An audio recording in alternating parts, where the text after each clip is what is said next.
something on my chest that I need to address. Because the way society is all enveloped in their needs / wants is annoying. I mean, it is stamped on my nerves. This thought of self being first priority in male and females, giving no type of regards for how you may have inconvenienced anybody else. So since you like to make things about you, this poem is about you.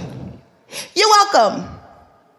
So, to whom it may concern, aka you, borrowing means to take or use with the intention of giving it back. Give it back.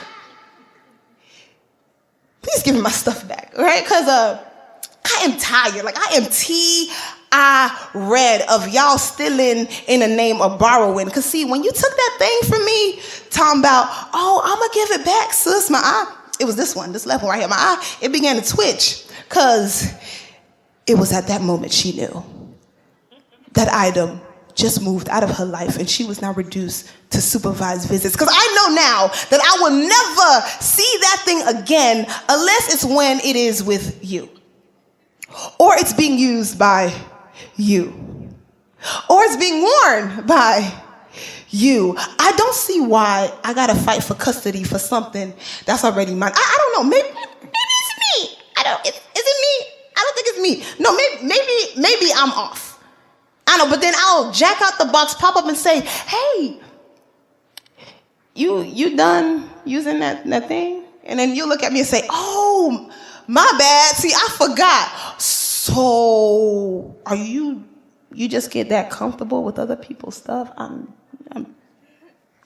just trying to understand why it's taking you so long to give me my stuff back. Give me my stuff back. You unconscious thief. Because okay, explain this to me. So what exactly does "can I borrow a sheet of paper" supposed to mean? So after you write on it, you're going to give it back to me.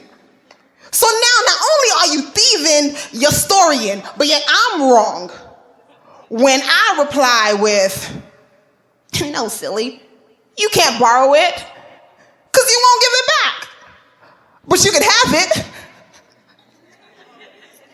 Insert eye roll here, because a lot of times they get really annoyed and they start rolling their eyes like, okay, you so smart. Okay, anywho, but while you're there rolling your eyes, I hope you find the words, thank you, because I never had to give it to you anyway. And here is the best way to spot a thief in the day, not night, because unlike these, see, these, they ain't got no shame. All right, they'll come up to you and they ask you for that thing, right?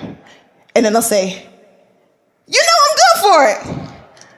Now, what I know is you're good for stealing. That's what I know. Okay, this is what I need everybody here to understand.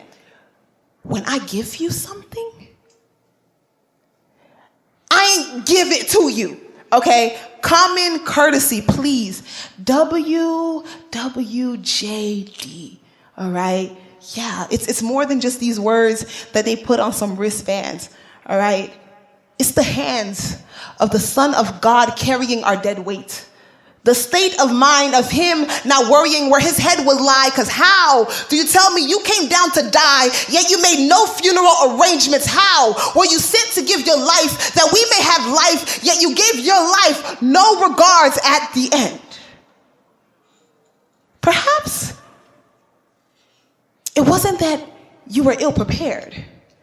It's that you knew that it would be a waste of money to buy a tomb, so you borrowed one. Because your final destination was never death. You just needed a place to rest, so why not sleep in somebody else's bed while they're awake?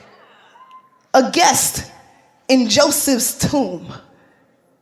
And it was very generous of him to offer it to you. He offered you a final home, but you only needed a room.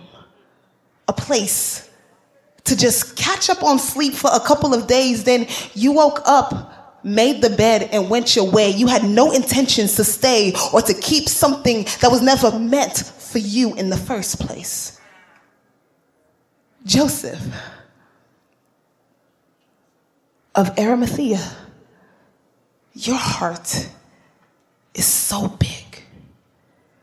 Because for you to take a brand new tomb that you purchased for you and to give it away to a dead man who claimed to be the Savior is no small act. Thank you. But no thanks. Jesus is done with it, so you could have it back.